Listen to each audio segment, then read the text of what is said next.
नमस्कार दोस्तों, आपका स्वागत है आपके अपने YouTube channel study with Jupiter में। दोस्तों, आज हम मराठा साम्राज्य का भाग 1 देखेंगे।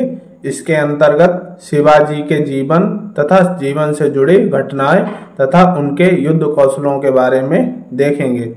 चलिए वीडियो की शुरुआत करते हैं और देखते हैं मराठा साम्राज्य, जो कि दक्कन में द्वितीय हिंदू राष्ट्र के रूप में उभर कर आया। दोस्तों, हम पढ़ रहे थे ऐतिहासिक काल। ऐतिहासिक काल में मध्यकालीन भारत के हम लगभग सभी चैप्टर पढ़ चुके हैं, जिसमें भारत पर विदेशी आक्रमण, दिल्ली सल्तनत, विजयनगर और बहमनी साम्राज्य, मुगल वंश का भारत में आगमन, सूर्यवंश, मुगल काल, भक्ति आंदोलन, सूफी आंदोलन और सिख धर्म।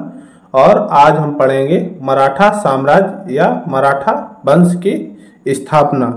चलिए वीडियो की शुरुआत करते हैं। मराठा साम्राज्य की जानकारी के स्रोत, ये पहला है बखर मराठा साहित्य, जिसमें शिवाजी की जीवनी दी गई है। दूसरा है राधा माधव विलास चंपू, ये जयराम पिंडे द्वारा चंपू काव्य है, ये लिखा गया है। अगला है नुस्खा ए दिलखुशा, ये फारसी में है, ये भीमसेन सक्सेना द्वारा लिखा गया है। अगला है द राइज ऑफ मराठा, ये एमजी रनाडे द्वारा लिखा गया है। इससे मराठा साम्राज्य की जानकारी हमको मिलती है। अब देखते हैं मराठा साम्राज्य के संस्थापक शिवाजी के बारे में।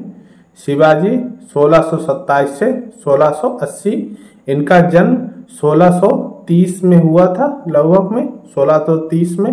ये गलत यहाँ पर टाइप हो गया है, माफ कीजिएगा। 1630 से 1680। शिवाजी का जन्म 19 फरवरी 1630 को शिवनेरी के दुर्ग में हुआ था। उनके पिता शाहजी भोसले और एवं शक्तिशाली सामंत एवं कुर्मी कुल में जन्मे थे। उनकी माता जीजाबाई जाधव कुल में उत्पन्न असाधारण प्रतिभाशाली महिला थी। ये जीजाबाई थी। इनका व्यक्तित्व का प्रभाव शिवाजी पर बहुत ज्यादा था। शिवाजी के बड़े भाई का नाम संभाजी राजे था, जो अधिकतर समय अपने पिता शाहजी राजे भोसले के साथ रहते थे। शाहजी राजे की दूसरी पत्नी तुकाबाई मोहिते थीं। जो शिवाजी के पिताजी थे शाहजी राजे, इनकी 2 पत्नियां थीं। पहली पत्नी ये थी जीजाबाई जी और दूसरी थी तुकाबाई मोहिते। शिवाजी की माता का नाम जीजाबाई था और दूसरे इनके जो भाई थे शाहजी भोसले, ये इनके बड़े भाई थे। चलिए अब शिवाजी के बारे में। शिवाजी के पिता की जो दूसरी पत्नी थी तुकाबाई मोहिते, उनसे एक पुत्र हुआ था जिसका नाम व्यंकोजी राजे था। शिवाजी महाराज के चरित्र पर माता पिता का बहुत प्रभाव था। शिवाजी का पालन पोषण दादा कोंड देवने के संरक्षण में हुआ था। उनके बचपन में उनकी माता के मार्गदर्शन में बीता। जो शिवाजी का बचपन था, हमने बताया था, उनके माता के व्यक्तित्व का बहुत ज्यादा प्रभाव पड़ता है। उन्होंने राजनीति एवं युद्ध की शिक्षा ली। वे युग के वातावरण और घटनाओं से भलीभांति समझने लगे थे। उनके हृदय में स्वाधीनता की लौ प्रज्वलित हो गई थी। उन्होंने कुछ स्वामी भक्त साथियों का संगठन लिया। शिवाजी की माता जीजाबाई बड़ी ही धार्मिक प्रवृत्ति की थी। उनका इनके जीवन पर अत्यधिक एवं अच्छा प्रभाव था। शिवाजी के पिता शाहजी बीजापुर सुल्तान के यहाँ प्रथम श्रेणी के सरदार थे। शाहजी के पास पूना एवं बंगलौर की जागीर थी। जो शाहजी थे, वो शिवाजी के जो पिता, वो बीजापुर के सुल्तान के यहाँ जागीर के रूप में नियुक्त थे, बड़े उच्च पद पर, और बीजापुर सुल्तान के अधीन कार्य करते थे। चलिए शिवाजी के बारे में। शिवाजी का विवाह सन 14 मई 1640 ईस्वी में सईबाई बालकर या सई भोसले के साथ लाल महल पुणे में हुआ था। सई भोसले शिवाजी की पहली और प्रमुख पत्नी थी। वह अपनी पति उत्तराधिकार संभाजी की मां थी। जो इसके बाद जो संभाजी उत्तराधिकारी बनेंगे, आगे राजा राम भी युद्ध के होगा, बीच में थोड़ा संघर्ष होगा, यह बाद में आपको देखने को मिलेगा। शिवाजी ने कुल 8 विवाह किए थे। शिवाजी की 8 पत्नियां कौन कौन थी? सईबाई निम्बालकर, सोयराबाई मोहिते, सकवरबाई गायकवाड़, अगली है सगुणाबाई सिंह अगली पुतलाबाई पालकर, काशीबाई जाधव, लक्ष्मीबाई बेचारे और गुणवंताबाई इंगले। जो सई बाई निवालकर थी इनसे संभाजी, रानूबाई, सुखूबाई और अंबिकाबाई ये बच्चे पैदा हुए। अगली सोयाबाई मोहिते इनसे राजाराम और दीपाबाई हुए। अगली सकवर बाई गायकवाड़ इनसे कमलाबाई हुई। अगली है सगुणाबाई सिंह इनसे राजकुमार बाई। ये बच्चे शिवाजी के थे। ये शिवाजी के विवाह थे। चलिए शिवाजी के बारे में शिवाजी के अभियान। पहला है बीजापुर अभियान। रोहितेश्वर का दुर्ग सबसे पहला दुर्ग था जिसे शिवाजी महाराज ने सबसे पहले अपने अधिकार में लिया था। उसके बाद तोरणा का दुर्ग था जो पुणे के दक्षिण पश्चिम में 3 किलोमीटर दूरी पर स्थित था। कहीं कहीं आपको तोरण का दुर्ग शिवाजी द्वारा लिया गया अपने अधिकार में पहला दुर्ग मिलेगा, लेकिन पहला दुर्ग रोहितेश्वर का दुर्ग था। ये छोटा हालांकि दुर्ग था, लेकिन तोरण का दुर्ग उससे काफी बड़ा और तथा मजबूत शक्तिशाली दुर्ग था जो शिवाजी द्वारा पहला दुर्ग माना जाता है। लेकिन रोहितेश्वर का दुर्ग था जिससे शिवाजी की हिम्मत आगे बढ़ती है और ये बीजापुर सुल्तान के अधीन थे। शिवाजी के ने सुल्तान आदिल शाह के पास अपना दूध बेचकर खबर भिजवाई कि वे अपने किलेदार की तुलना में बेहतर रकम देने को तैयार हैं और यह क्षेत्र उन्हें सौंप दिया जाए। उन्होंने आदिल शाह के दरबारियों को पहले ही रिश्वत देकर अपने पक्ष में कर लिया था और अपने दरबारियों की सलाह के मुताबिक आदिल शाह ने शिवाजी महाराज को उस दुर्ग का अधिपति बनाया। उस दुर्ग के मिली संपत्ति से शिवाजी महाराज ने दुर्ग की सुरक्षात्मक कमियों को मरम्मत करवाई। इससे कोई 30 किलोमीटर दूरी पर राजगढ़ का दुर्ग था और शिवाजी महाराज ने इस दुर्ग पर भी अधिकार कर लिया। बाद में शिवाजी ने राजगढ़ को राजधानी बनाया। जो राजगढ़ का दुर्ग लिया उन्होंने अपने कब्जे में, बाद में उसी को राजधानी बनाते हैं। शिवाजी महाराज की इस साम्राज्य विस्तार नीति की भनक आदिल शाह को मिली तो वह क्षुब्ध हुआ जो बीजापुर का सुल्तान था।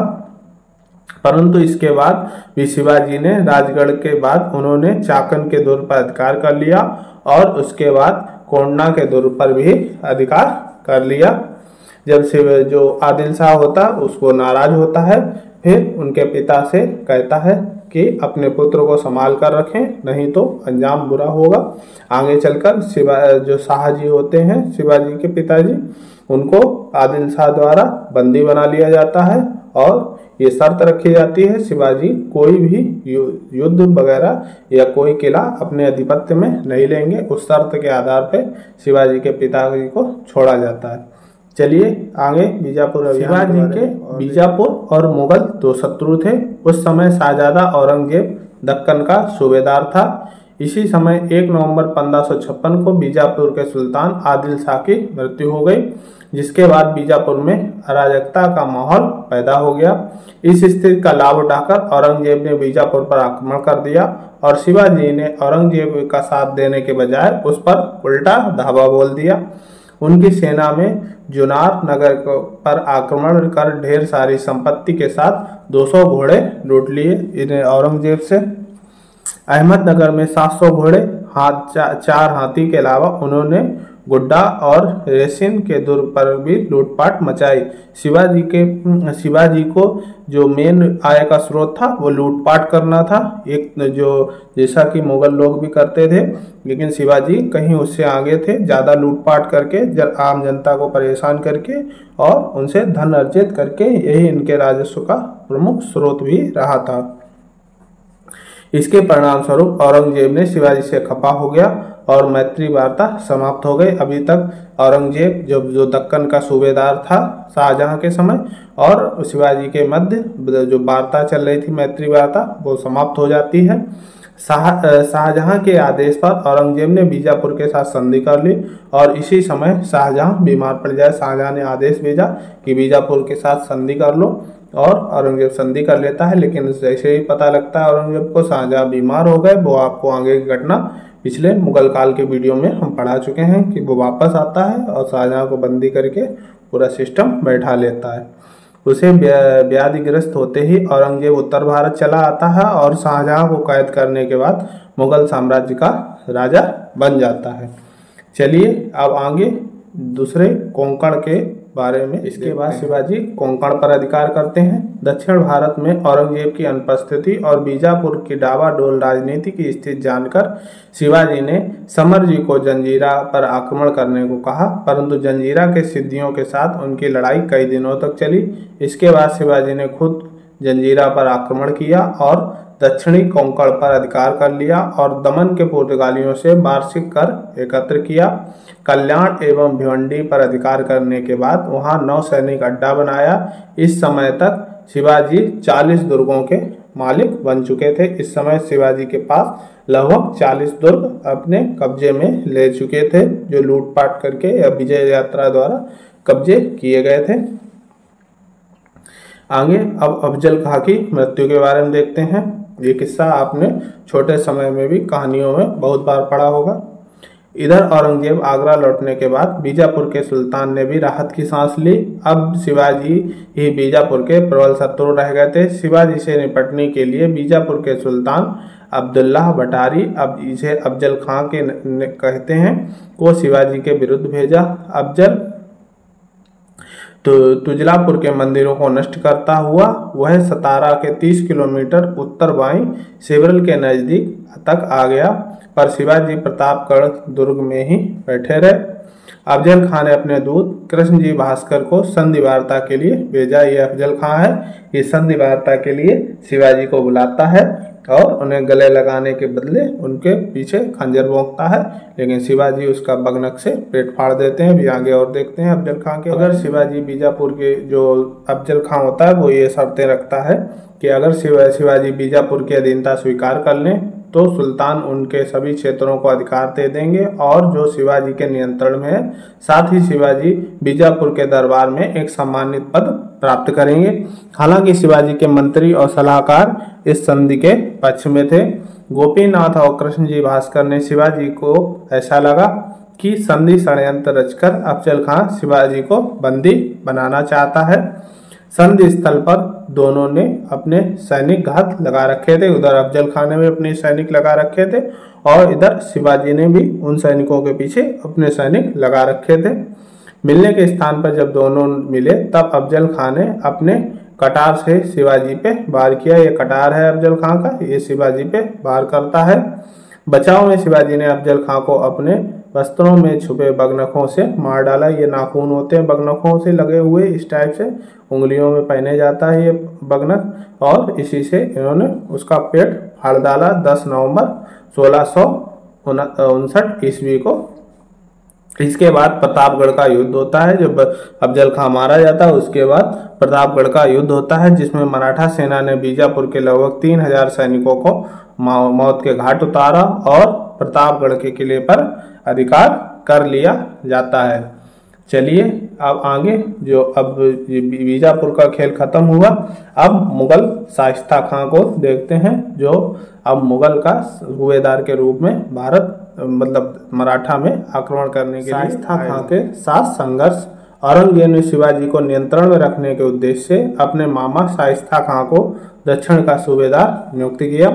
शाइस्ता खां ने अपने 1.5 लाख फौज को लेकर सूपन और चाकन के दुर्ग पर अधिकार कर पूना पहुंच गया। ये सूपन और चाकन जो दुर्ग थे उस पर अधिकार कर लेता है और पूना शाइस्ता खां पहुंच जाता है। उसने 3 साल तक मावल में लूटमार की। एक रात शिवाजी ने अपने 350 मावलों के साथ उन पर हमला कर दिया। शाइस्ता खां तो खिड़की के रास्ते बच निकलने में कामयाब रहा, पर उसी क्रम में उसने अपनी 4 उंगलियां दे डाली। जैसे ये खिड़की से निकल रहा था, शिवाजी तब तक आते हैं, वो खिड़की हाथ से पकड़े होता है लेकिन वो कूद चुका होता है तो हाथ उसका रह गया होता, तो शिवाजी उस पर वार करते हैं, उसमें उसकी उंगलियां खिड़की से पास में होती हैं, शिवाजी की कटार लग जाती है जिससे उसके उंगलियां हाथ से कट जाती हैं। बाद में वो औरंगजेब के पास पहुंचता है, वहां उसको औरंगजेब द्वारा बहुत बेइज्जत किया जाता है। उसके बाद उसे बंगाल का सूबेदार भी बनाया जाता है और मराठा का जयसिंह के हाथ में आ जाती है कमान। शाइस्ता खां के पुत्र अब्दुल फतह और 40 रक्षकों और अनगिनत सैनिकों का कत्ल कर दिया जाता है। यहाँ पर मराठों ने खान के जनान खाने में बहुत सी औरतों को भी मार डाला। जो खान के जनान खाने में मतलब औरतों के खाने में जहाँ औरतें रहती थी वहाँ बहुत सारी औरतें भी होती हैं। यहाँ पे मराठों द्वारा निर्मम उनकी हत्या कर दी जाती है औरतों की। इस घटना के बाद औरंगजेब ने शाइस्ता खां को दक्कन के बदले बंगाल का सूबेदार बना दिया और शाहजादा मुअज्जम शाइस्ता की जगह लेने भेज दिया। अब शाहजादा मुअज्जम दक्षिण भारत का सूबेदार बनेगा। चलिए अब शिवाजी द्वारा सूरत में लूटपाट को देखते हैं। सूरत में लूटपाट।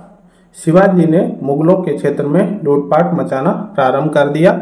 ये उस टाइम की ये परंपरा ही चल रही थी कि जो दूसरे का क्षेत्र होता है वहाँ पे आम जनता तथा धनाढ्य लोगों को परेशान करके उनसे लूटपाट की जाती थी, उनकी फसलें नष्ट की जाती थी। ये मुगल काल से ही परंपरा चली आ रही थी। उसी परंपरा को शिवाजी भी अपना रहे थे और उनके क्षेत्र में जो उनका क्षेत्र नहीं होता है, शिवाजी क्या अभी आगे वाले जो मराठा साम्राज्य होंगे वो बंगाल तथा बिहार में भी बहुत ज़्यादा लूटपाट करेंगे और वहाँ से चौथ नामक कर वसूल करेंगे ज़बरदस्ती उनसे और उन्हें बहुत परेशान करते हैं। जो दूसरे क्षेत्र की जनता होती है ये मुगल भी करते थे और यही शिवाजी भी करते थे। दूसरे क्षेत्र की जनता होती थी, चाहे वो हिंदू हो चाहे मुस्लिम हो, उससे कोई मतलब नहीं थी, बस इनको लूटपाट करने से मतलब होता था। सूरत उस समय पश्चिमी व्यापारियों का गढ़ था और हिंदुस्तानी मुसलमानों के लिए हज जाने का द्वार था। यह एक समृद्ध नगर था और इसका बंदरगाह भी एक महत्वपूर्ण था। शिवाजी ने 4000 सैनिकों के साथ 1664 में 6 दिनों तक सूरत में लूटपाट कर जनता को परेशान किया। मतलब जो वहाँ पे धनाढ्य लोग थे और आम जनता थी वहाँ पे लूटपाट करते हैं और युद्ध के लिए पैसा जमा करते हैं। यही इनका प्रमुख आय का स्रोत था, लूटपाट करना। और वहाँ से लूटपाट करके जो धन अर्जित होता था उसी से युद्ध का खर्चा निकाला जाता था। अब मिर्जा जयसिंह के साथ संघर्ष को देखते हैं। सूरत में शिवाजी की लूट से खिन्न होकर औरंगजेब ने इनायत खां के स्थान पर गयासुद्दीन खां को सूरत का फौजदार नियुक्त किया और शाहजादा मुअज्जम तथा उप सेनापति राजा जसवंत सिंह की जगह दिलेर खां और राजा जयसिंह को नियुक्त किया। इसके बाद राजा जयसिंह ने बीजापुर के सुल्तान, यूरोपीय शक्तियां तथा छोटे सामंतों का सहयोग लेकर शिवाजी को पर आक्रमण किया। अब यहाँ पर जिसे शिवाजी द्वारा लूटा गया था वो शिवाजी से खिन्न थे और उनके क्षेत्र को लूटा पाटा गया था, वो भी खिन्न थे। तो छोटे छोटे सामंत थे, उनके क्षेत्र में लूटपाट की गई थी शिवाजी द्वारा, तो वो सब अब मुगलों का साथ देते हैं और जो राजा जयसिंह होते हैं वो मुगलों के खिलाफ, शिवाजी के खिलाफ अभियान कर देते हैं। इस युद्ध में शिवाजी को हानि होने लगी और हार की संभावना देखते हुए शिवाजी ने संधि का प्रस्ताव भेजा और पुरंदर की संधि होती है। यह हम औरंगजेब के टाइम में पढ़ चुके हैं पुरंदर की संधि। फिर से एक बार पुरंदर की संधि की शर्तों को देखते हैं। पुरंदर की संधि की शर्तें। शिवाजी ने औरंगजेब की अधीनता स्वीकार कर ली। अब शिवाजी औरंगजेब की अधीनता स्वीकार करते हैं। जयसिंह ने मुगलों के द्वारा जीते 35 किलों में से 23 किले शिवाजी को लौटा दिए। शिवाजी के बड़े पुत्र संभाजी को मुगल दरबार भेजा गया जहां उन्हें 5000 का मनसब दिया गया और वो औरंगजेब की सेवा में रहेंगे तथा उसकी सेवा करेंगे। बालाघाट और कोंकण क्षेत्र शिवाजी को मिलेंगे पर उन्हें इसके बदले 13 किस्तों में 40 लाख ऊँट अदा करने होंगे। 13 किस्तें होंगी टोटल, उसमें 40 लाख ऊँट अदा करने होंगे शिवाजी को। इसके अलावा प्रतिवर्ष 5 लाख ऊँट का राजस्व भी देंगे।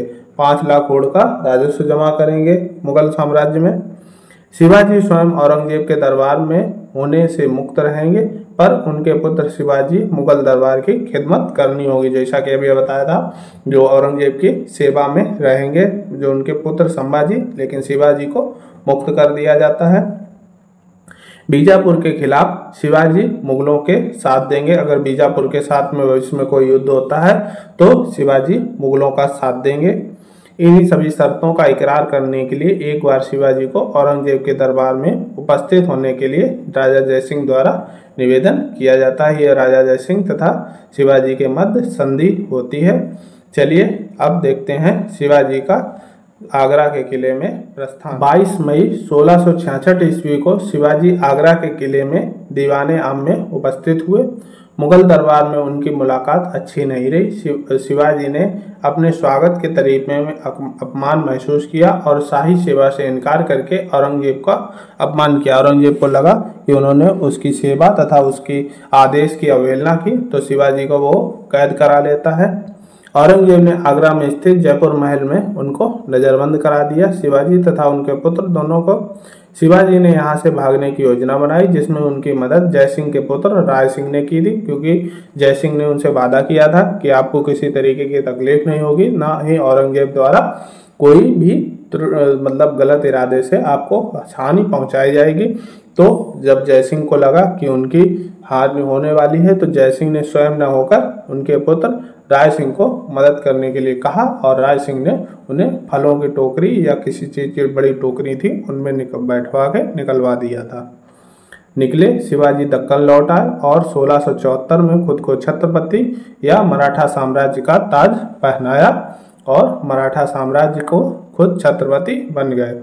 अब शिवाजी का राज्याभिषेक देखते हैं। सन 1674 तक शिवाजी उन सारे प्रदेशों पर अधिकार कर लेते हैं 1674 तक जो मुगलों ने छीन लिए थे उनसे, जो पुरंदर की संधि के अंतर्गत उन्हें मुगलों को देने पड़े थे। पश्चिम महाराष्ट्र में स्वतंत्र हिंदू राष्ट्र की स्थापना के बाद शिवाजी ने अपना राज्याभिषेक करना चाहा, परंतु मुस्लिम सैनिकों ने ब्राह्मणों को धमकी दी कि शिवाजी का जो भी राज्याभिषेक करेगा उसकी हत्या कर दी जाएगी। ऐसा मुगल सैनिकों द्वारा कहा जाता है। शिवाजी के निजी सचिव बालाजी ने काशी के 3 दूतों को भेजा, क्योंकि काशी में मुगल साम्राज्य के अधीन था।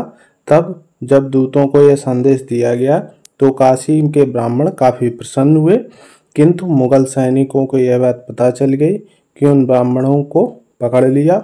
परंतु युक्तिपूर्वक उन ब्राह्मणों ने मुगल सैनिकों के समक्ष उन दूतों से कहा कि शिवाजी कौन है और हम जानते नहीं हैं, वे किस वंश के हैं, और बिना ये सब जाने हम उनका राज्याभिषेक कैसे कर सकते हैं। दूतों को पता नहीं था, इसलिए उन्होंने हमें पता नहीं है। दो दिन बाद वही ब्राह्मण अपने शिष्यों के साथ रायगढ़ पहुंचे और शिवाजी का जो राज्याभिषेक करते हैं, ये गंगा भट्ट जो ब्राह्मण होते हैं, गंगा भट्ट वही करते हैं, जो बनारस से जाते हैं काशी से, और जो इनका शिवाजी का राज्याभिषेक करते हैं। इसके बाद मुगलों ने फूट डालने की कोशिश की और शिवाजी के राज्याभिषेक के बाद पुणे के ब्राह्मणों को धमकी दी और कहा कि शिवाजी को राजा मानने से मना करो, ताकि प्रजा भी इसे ना माने, क्योंकि उन्हीं की लेकिन उनकी नहीं चली। शिवाजी ने अष्टप्रधान मंडल की स्थापना की।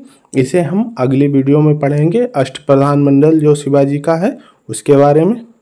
विभिन्न राज्यों के दूतों के प्रतिनिधित्व के अलावा विदेशी व्यापारियों को भी इस समारोह में आमंत्रित किया गया। विदेशी व्यापारियों को इसलिए आमंत्रित किया गया क्योंकि उनसे अच्छा खासा कर वसूला जाता था। चलिए अब आगे और देखते हैं। पर उनके राज्याभिषेक के 12 दिन बाद ही उनकी माता का देहांत हो गया। जब शिवाजी का राज्याभिषेक होता है उसके 12 दिन बाद उनकी माता का देहांत हो जाता है।